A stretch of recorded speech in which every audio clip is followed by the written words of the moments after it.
Alors on est le 26 mai et je suis ravie de vous retrouver aujourd'hui dans une nouvelle vidéo. Vidéo qui sera un peu particulière parce que depuis que je suis rentrée dans ce process de manifestation consciente, j'ai pris une petite habitude, c'est celle de noter dans mes notes iPhone toutes les manifestations qu'il m'arrive au quotidien. Et quand j'ai toutes, ce sont les manifestations de choses positives comme les négatives. Et je garde les négatives non pas pour ressasser, mais vraiment pour m'en servir d'un tremplin, d'une preuve supplémentaire que la manifestation existe, qu'elle est instantanée et qu'elle est toujours le reflet de quelque chose que je porte à l'intérieur de moi. Parce que quand quelque chose de négatif m'arrive et que j'arrive à comprendre le miroir de quoi c'est à l'intérieur de moi, je trouve ça tout aussi génial que lorsqu'une manifestation positive se réalise. Et donc je note tout ça dans mon petite note iPhone. Comme ça, quand les fois où je doute, les fois où je retombe dans la dualité, je relis cette liste et je me dis que c'est pas possible. Voilà, que quelque chose de plus grand existe. Parce qu'en fait, c'est très drôle, j'ai beau être énormément dans le spirituel et donc dans ce côté non-duel, y croire à 100%, mon personnage humain, mon personnage égotique est quelqu'un de très très terre à terre, très cartésien. Du coup, quand je retombe dans la dualité et dans le petit personnage, ça n'a vraiment rien à voir avec la deuxième Charlotte, celle qui fait ses vidéos sur YouTube. Et du coup, de temps en temps, cette Charlotte-là a besoin d'une petite piqûre de rappel. Et donc, je regarde mes notes et je me rappelle toute la merde que j'ai manifestée et toutes les choses positives, vraiment de la plus anodine à la plus énorme. Et ça me met un boost de confiance pour la suite. Et bref, j'ai décidé, à partir d'aujourd'hui, en espérant que j'aurai encore beaucoup de choses à raconter, de faire tous les mois un partage de toutes les manifestations qui me sont arrivées. Donc pareil, de la plus anodine à la plus énorme. Peut-être pour vous aussi vous donner confiance en la manifestation et en vous rappelant à quel point ça peut être la moindre petite chose du quotidien et que vraiment on vit des manifestations, on réalise des manifestations absolument tous les jours. Alors, première chose que j'ai manifestée ce mois-ci, celle-ci est vraiment anodine. Donc je me trouve en appart-hôtel, on en a un peu discuté dans la dernière vidéo. Dans ces appart-hôtels, il y a des DAF au plafond. Donc c'est une petite machine qui, en gros, s'il y a de la fumée, s'il y a un départ de feu, se met à sonner. Et donc il y a un DAF dans chacune des chambres, sachant que je suis dans une résidence saisonnière, donc il y a beaucoup de jeunes. Et l'autre soir, je me couchais, je me disais, tiens, c'est marrant, le DAF n'a pas encore sonné. Sachant que si un DAF repère de la fumée, il y a une alarme dans le couloir qui est très très forte et qui est à chaque étage et qui réveille absolument toute la baraque. Et donc l'autre jour, en allant me coucher, je me dis ça. Je me couche, 4h30 du matin, alarme à fond, l'alarme est juste devant ma porte en plus. Et donc l'alarme a sonné vraiment quelques heures après que j'ai focalisé mon attention sur ce DAF. La deuxième que je me suis notée, elle est un peu plus grosse et c'est une belle histoire. En gros, il y a quelques temps, c'était en début de mois, je regardais des anciennes photos sur Instagram, notamment des photos que j'avais fait à Marseille lors d'un voyage avec une amie. Il y a une photo que j'aime beaucoup. Et sur cette photo, je porte un collier avec une petite médaille en fait de la Vierge Marie argentée. Et c'est une médaille que je portais tous les jours à l'époque. Je retombe sur cette photo et je me souviens que j'ai perdu cette médaille quelques années après. Je crois que ça date juste après le Covid. Et je me dis c'est dommage parce que vraiment cette médaille, je l'aimais vraiment vraiment beaucoup. Sachant que c'est la médaille classique de la Vierge Marie qu'on peut vraiment trouver facilement. Et je me dis il faut que je me note de penser à arracher cette médaille. Quelques jours après, je pense même pas une semaine après, je ferme donc le bar le soir et j'ai un de mes collègues qui part faire un tour de terrasse pour ramasser les derniers verres et il revient dans le bar en me disant bah tiens j'ai trouvé ça sur la terrasse. Et ça c'était la médaille de la Vierge Marie en argenté. Pas la mienne du coup, mais cette fameuse médaille que je m'étais promis de me racheter, il me l'a ramenée. Il l'avait trouvée sur une table. Donc après c'est une médaille qui est vraiment commune. Hein. On parle pas d'un bijou vraiment où il y en aurait 3 dans le monde. Là pour le coup c'est un bijou qui est, enfin c'est même pas un bijou, c'est une médaille religieuse qui est très commune. Mais j'ai trouvé le timing, enfin tout, je trouvais ça extraordinaire. Et donc j'ai gardé cette médaille. Et je trouvais que c'était une belle manifestation. Autre manifestation, vraiment récente, je crois que c'était la semaine dernière, j'ai repensé à un de mes ex. C'est même pas, en fait, j'aime pas repenser à un de mes ex, j'ai repensé à la fille pour qui il m'avait quitté à l'époque. Mais de façon complètement lambda. Sachant que j'ai une croyance qui est vraiment très ancrée au fond de moi et qui fait que du coup ça devient une réalité dans ma réalité, c'est que mes ex reviennent toujours. C'est la croyance que j'ai sur mes ex, c'est qu'ils reviennent toujours. Et c'est avéré que dans ma vie, mes ex sont toujours revenus. Et donc je repense l'autre jour à cette fille, mais je ne sais même pas pourquoi j'ai pensé à cette fille, Et je me suis dit, tiens, du coup, de fil en aiguille, je repense à lui. Et je me dis, tiens, c'est marrant, c'est le seul ex qui n'est jamais revenu. Et c'est assez surprenant pour que je le notifie, sachant que cette histoire, elle s'est finie, je crois que c'était en 2023-2024. Enfin, ça remonte un petit peu maintenant. Et cet ex-là, quand on s'est séparés, et qu'après on s'est séparés géographiquement, je n'ai plus jamais, ni même entendu parler de lui. 3 jours après, sur Instagram, je reçois, sur une vieille photo obscure un peu plus bas dans mon feed, un petit like de ce garçon. Voilà. Dont j'entends parler pour la première fois depuis donc peut-être 2020, non peut-être pas 2023, 2024, grand max. D'ailleurs, ce garçon, il se trouve que notre rupture à l'époque, je l'avais manifesté. C'est l'époque où je sortais de mon histoire de flamme jumelle. Et donc j'avais manifesté ce garçon qui était vraiment une très belle histoire. Mais j'étais encore... il y avait encore des restes de self-concept un peu pourris à l'intérieur de moi. Et en fait, j'ai complètement manifesté notre rupture. Mais vraiment, je l'ai manifesté point par point, parce que c'était une rupture en étapes. Et j'ai manifesté chaque étape de la rupture. C'est-à-dire que, à la base, moi, je pensais que c'était de l'intuition.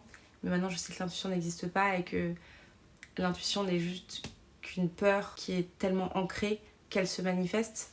Et une fois qu'elle est manifestée, on prend ça pour de l'intuition. Mais en fait, c'était juste la peur qui était tellement ancrée qu'on vivait déjà dans la finalité du truc. Et cette rupture, ouais, je l'avais manifestée point par point. C'était fou à quel point, avec le recul évidemment, quand j'étais la tête dedans, je pensais juste que c'était la pire personne au monde. Mais une fois que j'ai pris du recul et que vraiment après je me suis intéressée à la non-dualité et à tout le reste, j'ai compris, enfin j'ai pris et j'ai dézoomé de cette rupture. Et j'avais compris à l'époque à quel point j'avais vraiment, ouais, étape par étape, tout manifesté. Vraiment tout manifesté. Et c'est parce que j'avais compris tout ça que je n'avais jamais compris pourquoi il n'était jamais revenu, contrairement aux autres. Mais il n'est jamais trop tard, il est revenu, c'est bon. Mon adage est toujours d'actualité. Ce mois-ci, j'ai également manifesté de l'argent à 2 reprises. Alors il faut savoir que je suis une personne qui ne manque jamais vraiment d'argent, justement parce que j'étais élevée dans la croyance que ma mère m'a inculquée depuis mon plus jeune âge, que l'argent ça va, ça vient, que je n'en manque jamais mais que j'en ai jamais trop. Ce qui fait que, logiquement, c'est ce que j'expérimente dans ma vie. Et sachant que je suis un vrai panier percé, donc je suis jamais réellement dans des problèmes financiers. Et même quand je touche beaucoup d'argent, j'en dépense encore plus. Ce qui fait que parfois, c'est un peu touchy. Et il se trouve qu'en fin de mois, là, c'était un petit peu touchy, justement. Mais j'attendais un virement de... Je continue à travailler à mon compte. Mais sachant que les virements de l'agence avec laquelle je travaille, ça met généralement 2 semaines, 3 semaines à arriver sur mon compte. Sauf que là, je venais d'envoyer donc la facture et j'avais vraiment besoin de cet argent à ce moment-là. Mais on était là 5-6 jours après l'envoi de ma facture. Et ce jour J, où vraiment j'ai eu besoin que l'argent arrive, l'argent est arrivé. Et cette boîte ne m'a jamais payé aussi rapidement. Le virement est arrivé à un moment où c'était le moment de payer et j'étais pas sûre que le paiement allait passer. Et en fait, le paiement est passé et j'ai regardé. Et en gros, ma facture avait été payée à ce moment-là. Donc cet argent est littéralement tombé du ciel.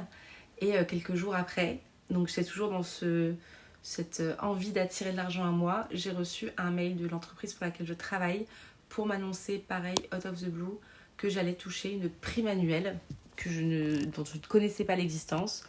En gros, c'est un peu une prime sur... en gros, tout ce qu'a fait comme argent l'entreprise à l'année, et ils redistribuent à leurs employés. Moi, ça fait très longtemps que je n'étais pas dans le salariat, donc tout ça, je ne connais pas. Et en gros, ils distribuent à tous leurs employés de toute la France chaque année une petite partie des bénéfices. Et donc là, ça représentait 200 €. Mais ma foi, je suis ravie d'avoir manifesté cet argent voilà, que je n'attendais pas. Sachant que, encore une fois, c'est ce que je disais dans ma dernière vidéo, laissez faire votre subconscient. J'avais besoin d'argent.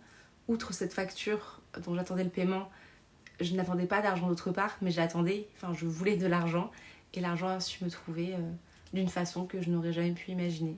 Dans les manifestations de ce mois-ci aussi, il y en a une qui va peut-être vous amuser. Au milieu de mois, une nuit, je me mets à rêver de cet homme que j'ai appelé mon jumeau il n'y a pas si longtemps. Donc je rêve de lui et c'est fou parce que je n'ai pas rêvé de lui. Déjà, je rêvais très peu de lui. Même à l'époque où j'étais dans le truc un peu flamme jumelle, je rêvais très peu de lui. Et là, j'ai pas rêvé ni pensé à lui depuis un petit paquet de temps. Et donc, je rêve de cette personne. mais un rêve qui était vraiment très prenant, qui était très réaliste. Et le genre de rêve qui vous laisse un peu une impression de réveil de... Est-ce que c'était un rêve? Est-ce que c'était la réalité? Enfin, je sais pas si vous voyez. Et en fait, il se trouve qu'avec donc cette personne, la relation est inexistante certes, mais très apaisée. On ne s'est pas parlé depuis, je pense, bien 2 ans, quelque chose comme ça. Depuis que j'ai un peu coupé contact. Donc ça remonte peut-être il y a 2 ans. Mais là, je rêve de lui, ça me prend vraiment presque aux tripes. Et je sais pas pourquoi j'ai eu envie à ce moment-là de lui écrire un message, prendre de ses nouvelles. Et en fait, en ouvrant la conversation, je me suis rendu compte qu'une semaine avant, il avait, je pense, tenté de m'écrire, ou du moins il avait ouvert la conversation. Parce que pour ceux qui sont familiers avec Instagram, quand on scrolle un peu trop rapidement une conversation sur Instagram qu'on vient d'ouvrir, ça active ce qui s'appelle les messages éphémères. Et ça envoie un message à la personne de la conversation, enfin à l'autre personne, que vous venez d'activer les messages éphémères. Et donc quand j'ai ouvert notre conversation, j'ai vu dater d'une semaine auparavant, Jules, je peux donner son nom, je l'avais déjà donné de toute façon, Jules a activé les messages éphémères et Jules a désactivé les messages éphémères. Donc ce qui veut dire que Jules était venu une semaine auparavant tenter de me parler. Et ça, je sais pas, pour moi c'est une manifestation, je sais pas dans quel cas elle a arrangé, mais pour moi c'est une manifestation que au même moment, alors que depuis 2 ans, il n'y avait pas vraiment de contact, si ce n'est des petits passages sur mes stories Instagram de temps en temps, qu'au moment où j'ai eu envie de lui écrire, il a eu envie de m'écrire aussi. Voilà, c'est une petite manifestation un peu rigolote. Autre manifestation un petit peu random, j'avais commandé une paire de chaussures sur Asos. Et en fait, vous savez, Asos, ils font des chaussures pieds larges et pieds normaux. Et il se trouve que moi, pour la petite confidence, j'ai des pieds un peu larges. Donc, je m'étais commandé cette paire de chaussures dans la taille un peu large, dans ma pointure. Les chaussures sont arrivées et finalement, elles étaient beaucoup trop larges, beaucoup trop grandes. Sauf que le temps que je renvoie la paire de chaussures à Asos, la paire en pieds normaux n'était plus disponible. Elle était complètement sold out. Et j'étais vraiment dégoûtée parce que c'est des chaussures qui me plaisaient beaucoup. Et il se trouve que j'ai l'habitude d'aller sur un site de friperie en ligne. Alors c'est pas Vinted, c'est vraiment une friperie qui a un magasin en ligne. Et donc il y a vraiment à boire et à manger dessus et tous les jours il y a des nouveautés. Et j'y vais assez régulièrement dessus. Et peut-être 2 jours après, je vais sur cette friperie en ligne. Et dans les nouveautés du jour... Excusez-moi, vous êtes tombés. Et dans les nouveautés du jour, il y avait cette paire de chaussures dans ma pointure. Mais vraiment, là, exactement celle que je voulais dans ma pointure. Et du coup, 5 fois moins cher. Parce que le site de friperie en ligne dont je vous parle, vraiment fait des prix cassés. Et notamment le week-end, en plus, ils font du moins 50, moins 70%. Et là, il y avait donc ma paire de chaussures dans la bonne pointure. Et vraiment, en plus, une paire qui était récente, puisqu'elle venait juste d'être mise en vente sur Asos. Donc, il n'avait rien à faire sur ce site de friperie en ligne. Et surtout pas dans ma pointure. Donc ça, pour moi, c'est pareil. Manifestation de fou. Ensuite, celle que je me suis notée, je sais pas si ce sera la dernière, je crois que c'est la dernière de ce mois-ci. C'est peut-être la plus grosse qui m'est arrivée ce mois-ci. Quoique celle de la médaille était pas mal aussi. Mais celle-ci, elle est un peu plus fun, certainement.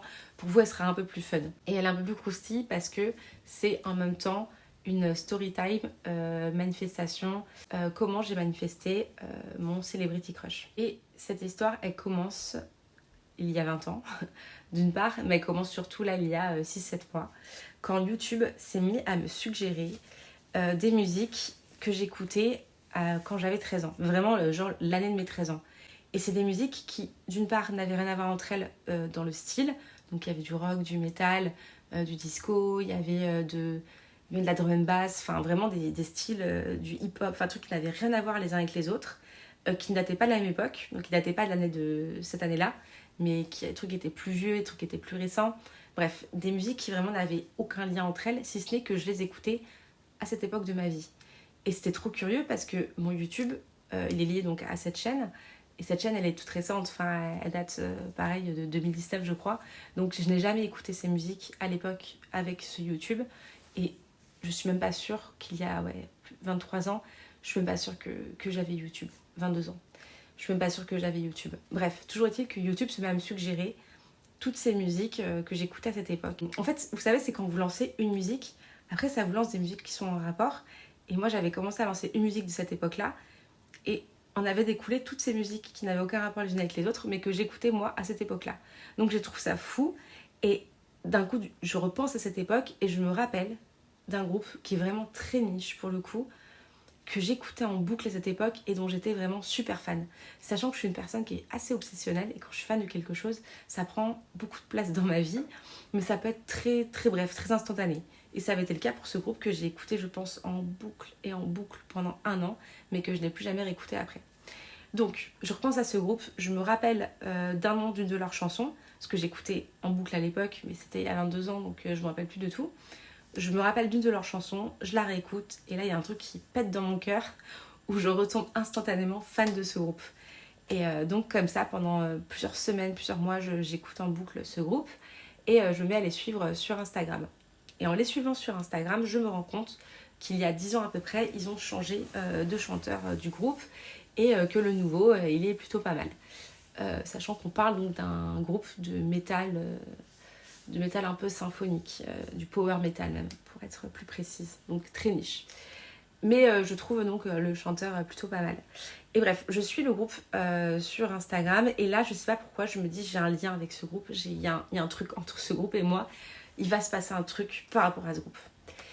Le lendemain que je suis ce groupe sur Instagram, le fameux chanteur me suit sur mon compte, like quelques photos et commence à m'envoyer des petits cœurs par message, mais vraiment out of the blue. Et de là a commencé une correspondance qui était un peu dans le flirt, pour rien vous cacher. Bien que ni lui ni moi n'envisageons quoi que ce soit de réellement sérieux. Et quand je dis sérieux, je parle pas forcément d'une histoire sérieuse, mais juste d'une histoire tout court en fait. Mais c'était vraiment, on avait des conversations assez flirty. Et surtout, on avait un très bon feeling. Et on s'est parlé comme ça pendant quelques semaines, quelques mois. Puis à la fin, ça s'est un peu essoufflé. Enfin bref, peu importe. Moi, je suis restée ultra fan du groupe. Et depuis le moment où je suis retombée dessus, je n'ai eu qu'une obsession, c'est de les voir en concert. Sachant que j'adore les concerts. Sauf que c'est un groupe qui tourne beaucoup aux États-Unis, notamment en Amérique du Sud, mais très peu en Europe. Et le chanteur à cette époque-là m'a dit qu'ils allaient peut-être faire une tournée en Europe, mais pas avant 2027. Et moi, j'étais hyper frustrée parce que vraiment, j'avais un besoin viscéral de voir ce groupe en concert. Et bref, les mois passent, j'écoute, ça s'essouffle un peu, puis parfois ça me reprend, je réécoute en boucle.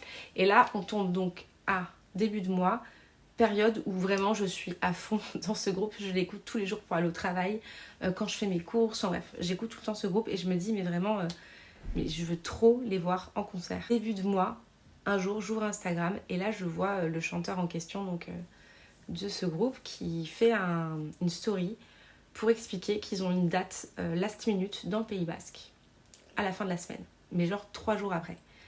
Et là je deviens complètement crazy. Non, je deviens complètement folle. Je me dis mais enfin j'habite dans le Pays Basque, donc là bon, en l'occurrence c'était Pays Basque espagnol, mais ça reste quand même très très proche de chez moi. On parle d'une ville qui est à 1 heure de chez moi. Et vraiment le concert est fin de la semaine, un jour où je ne travaille pas et où vraiment rien ne m'empêche d'aller les voir en concert. Et vraiment, à ce moment-là, déjà, je trouve ça fou. Je me dis, mais j'ai manifesté ce concert, c'est pas possible autrement. J'achète ma place, ni une deux. Et j'écris donc au chanteur, parce que même si on se parle plus trop, je me dis, c'est bizarre d'y aller sans lui dire. Et peut-être qu'il y avoir mes stories sur Instagram et se dire, bah, pourquoi tu m'as pas dit que t'étais là? Enfin bref, du coup, je lui écris pour dire que je serai là. Et là, il est tout content. Et directement, il me dit, mais donc pourquoi t'achètes ta place? Moi, je te mets sur liste. Tu viens en backstage, machin. Bref, trop cool. Vraiment au-delà de mes espérances. Et finalement donc je suis allée au concert, j'ai rencontré ce fameux chanteur et on a parlé pendant je sais pas peut-être 2 heures ensemble, une petite heure avant le concert, une petite heure après, et très belle rencontre, vraiment une rencontre magnifique. Le concert était génial aussi, c'était vraiment incroyable et vraiment que enfin, en plus, vraiment, le truc s'est fait dernière minute. C'est un concert qui n'était pas du tout prévu. Pour vous dire, le chanteur, même, il joue dans un autre groupe. Et il avait une date prévue avec ce groupe. Et il a dû annuler cette date. Enfin, le manager lui a annulé cette date pour qu'il fasse la date last minute à côté de chez moi. Vraiment, un truc de fou. Et lui ne me l'avait pas dit parce qu'en fait, vous savez, les étrangers, la France, la géographie, c'est pas trop leur truc. Moi, quand il a su que je venais de France, il s'était figuré que j'habitais à Paris. Et d'ailleurs, moi, je m'étais dit, ok, super, ils vont faire un tour en 2027, mais ça veut dire que je dois remonter à Paris ou dans une grande ville. Et là, pas du tout, quoi. C'était 3 jours après, à 1 heure de chez moi. dans le Pays Basque espagnol. Enfin bref, génial. Du coup, j'ai rencontré mon petit chanteur. Et voilà, c'est une très très belle rencontre. Et ça, c'était vraiment ma plus grosse manifestation du mois. Puisque en vrai, elle prend racine il y a 22 ans, quoi. C'est vraiment pour moi, c'était une consécration de fou. Et je repensais à la Charlotte de 13 ans. Si je lui avais dit à l'époque, ah ouais, t'es fan de ce groupe, bah, un jour tu seras invitée en backstage pour les voir en concert. Elle ne l'aurait pas cru, je pense. Voilà, je crois qu'on a fait le tour de les manifestations du mois. Ce mois-ci, j'ai pas été très assidue parce que je savais pas que je ferais cette vidéo à la base. Mais là, en regardant mes notes, j'ai vu qu'il y avait quand même un peu de matière. Mais du coup, j'ai pas été très assidue, sachant qu'il y a beaucoup de manifestations qui m'arrivent au travail. Peut-être parce que je passe 80% de ma journée au travail, mais j'ai beaucoup de choses qui m'arrivent en rapport avec le travail. Et malheureusement, je les ai pas toutes notées. Mais c'est vraiment, là, c'est vraiment plus anodin, mais c'est tous les jours, il y a une nouvelle manifestation, quoi, et qui est en lien avec le travail. Et d'ailleurs, le travail, j'en ai parlé dans ma dernière vidéo, de comment j'avais eu ce travail, et qui était une grosse manifestation. Mais en y repensant plus tard, il y a plein de choses que j'ai pas dit autour de ce travail que j'ai eu et qui étaient relatifs à de la manifestation en fait. Et il y a des détails qui me sont revenus plus tard. Donc peut-être que je referai une vidéo sur comment j'ai manifesté tous les jobs. J'avais déjà fait une vidéo comme ça il y a quelques années qui avait beaucoup plu en plus, mais je l'ai retirée. Peut-être que je la remettrai en ligne, je sais pas. Mais en tout cas, il y a encore plein de détails autour de ce job et des derniers que j'ai eu en fait. Et je pense que ce sera intéressant que je vous en fasse une vidéo, un de ces jours. Voilà, bah, c'est tout pour moi pour aujourd'hui. J'espère que cette vidéo vous aura plu. Je sais qu'elle est un peu différente des autres parce que là, c'est beaucoup plus le... En gros, comme c'est des manifestations qui touchent au personnage, je pense que vous avez peut-être remarqué que je n'ai peut-être pas la même attitude que quand je fais mes vidéos plus pour expliquer. Là, je suis plus dans mon personnage et bref, je sens bien que mon approche à la caméra est différente aujourd'hui en racontant des histoires un peu plus personnelles. Je sens que je suis plus dans mon personnage, enfin le personnage de Charlotte, et j'espère que ça ne vous aura pas déstabilisé et que ça ne vous aura pas empêché d'apprécier toutefois la vidéo. Et dans tous les cas, n'hésitez pas à me faire part de vos remarques en commentaire, commentaires que je vous remercie encore 1000 fois de me laisser. Ça me touche toujours énormément de voir des gens qui prennent un peu de temps dans leur journée pour me laisser un petit mot, qui sont souvent en plus très gentils. Donc voilà, je vous remercie pour ça, d'avoir pris le temps de m'écouter. Et moi, je vous dis à bientôt dans une prochaine vidéo.